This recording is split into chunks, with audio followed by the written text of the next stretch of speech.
سب سے پہلے سلطان کا لقب پانے والا محمود غزنوی ہے. سلطان کا جو لقب سب سے پہلے ملا ہے وہ محمود کو ملا ہے، سلطان محمود غزنوی. اس کا باپ غلام تھا، غلام سبکتگین غلام تھا. یہ گیا شکار کھیلنے، تو ایک ہرنی کا بچہ اس نے شکار کیا، تو اس کو اٹھا کر اس نے گھوڑے پہ رکھا، ذبح نہیں کیا، گھوڑے پہ رکھا، گھر جا کے ذبح کروں، اور واپس موڑا. ایسے اس کے پیچھے نظر پڑی تو اس نے دیکھا وہ اس بچے کی ماں اس کے پیچھے آ رہی تھی، تو اس نے اس کو دیکھا تو اسے ترس آیا، تو اس نے بچے کو چھوڑ دیا. تو بچہ جا کے ماں سے جو ملا تو ہرنی نے تشکرانہ یوں سبکتگین کے آگے یوں سر جھکایا کہ تیری بڑی مہربانی. رات کو سبکتگین نے خواب دیکھا کہ تو نے مخلوق پہ رحم کیا، اس کے سلے میں اللہ نے تیری اولاد کے لیے بادشاہی کا فیصلہ کر دیا. تو سبکتگین نوکر سے ایک صوبے کا گورنر بنا اور محمود غزنوی آدھی سے زیادہ دنیا کا بادشاہ بنا. اور غزنوی غزنہ پوری دنیا کا، غزنی پوری دنیا کا کسی زمانے میں سب سے خوبصورت شہر بنا. محمود 33 سال کی حکومت کے بعد فوت ہوا ہے 416 ہجری میں. 1974 میں غزنی میں زلزلہ آیا اور محمود کا مزار بھی ٹوٹ گیا، قبر بھی پھٹ گئی. ظاہر شاہ کا مرحوم کا زمانہ تھا، تو اس نے قبر کو دوبارہ اور گنبد کو، مزار کو دوبارہ بنوانے کا حکم دیا. تو انہیں ساری قبر کھول دی، ساری قبر کھودی تو اندر کچھ بھی نہیں تھا. تو ان کو جستجو ہوئی تو انہوں نے تھوڑا سا اور کھدائی کی، تو پھر نیچے سے ایک اور وہ لحد نکل آئی. لحد، وہ جو اس لحد میں اس کا تابوت پڑا ہوا تھا، لکڑی کا تابوت صحیح سلامت، جیسے کوئی ابھی رکھ کر گیا. اور اس کو اس وقت قبر میں گئے ہوئے 1000 برس ہو چکے ہیں، 1000 برس. وہ لکڑی سلامت ہے. تو ان کو جستجو ہوئی، جب لکڑی سلامت ہے تو اندر پتہ نہیں کیا ہوگا. تو ایک فرانسیسی انجینئر تھا، وہ کھول رہا تھا، اس نے پیچ کھول کے جب ڈھکن اٹھایا تو بے ہوش ہو کے پیچھے گرا، یوں گرا.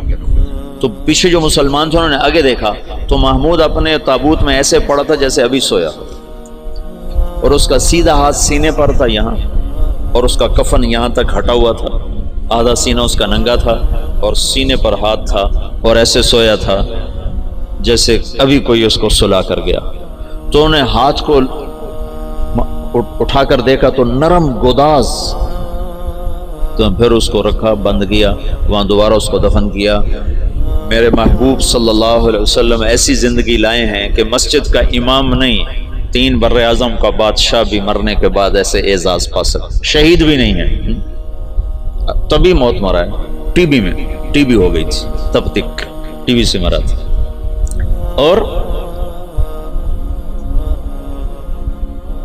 قبر اس پر ایسے فدا ہے کہ اس کے بال کو بھی نہیں اکھیڑا. ایسی زندگی اسلام ہمیں دیتا ہے کہ مر کے بھی زندہ رہ جاؤ.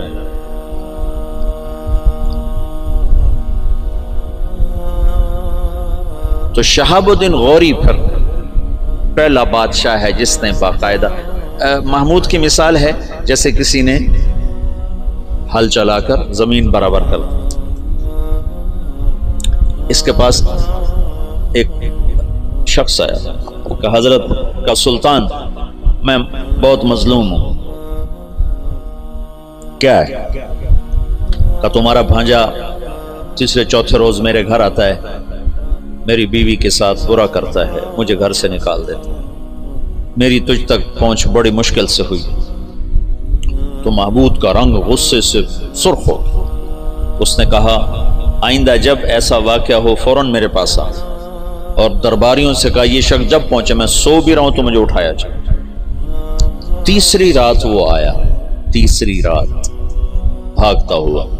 تو سلطان اس کے ساتھ اٹھا اور اس کے گھر پہنچا، اور اندر جاتے اس نے پہلے چراغ بجھایا، پھر ایک وار کر کے اس کا سر اتارا. پھر ساتھ ہی وہ زمین پہ گر کے کہنے لگا ویحک اسقط، تیرا بھلا ہو جلدی سے پانی لا. تو بھاگ کے گیا، پانی لایا، پانی پہ کہنے لگا چراغ جلاؤ. چراغ جلایا تو مقتول کو دیکھ کر اس نے کہا الحمدللہ. تو اس نے پوچھا سلطان یہ کیسے ہوا؟ میں کچھ باتیں سمجھنا چاہتا ہوں. تم نے چراغ آتے ہی بجھایا، قتل کر کے زمین پہ گر گئے، پانی مانگا. اس کو دیکھ کے الحمدللہ کہا. یہ کیا مسئلہ ہے؟ تو محمود نے کہا جس دن تم فریاد لے کر آئے تھے میں نے قسم کھائی تھی نہ کھاؤں گا نہ پیوں گا نہ سوؤں گا. میں 3 دن سے بھوکا بھی ہوں، پیاسا بھی اور جاگا بھی ہوں کہ جب تک تیری مدد نہ کر لوں میرے اوپر کھانا پینا سونا حرام ہے. آج تیسری رات کا جاگا ہوا، ایک لقمہ کھانا نہیں کھایا، ایک گھونٹ پانی نہیں پیا. گرا میں اس لیے، پانی میں نے اس لیے، چراغ میں نے اس لیے بجھایا کہ اگر میرا بھانجا ہے تو میری تلوار کہیں کانپ نہ جائے، وار صحیح کرے. اور الحمدللہ میں نے اس لیے کہا کہ یہ میرے خاندان کا بھی نہیں چے جائے کہ میرا بھانجا ہو، یہ تو کوئی میرے نام پہ تمہاری عزت لوٹتا رہا. ان صفات پر قبر نے اس کو نگینہ بنا دیا، اس کو کھایا نہیں ہے.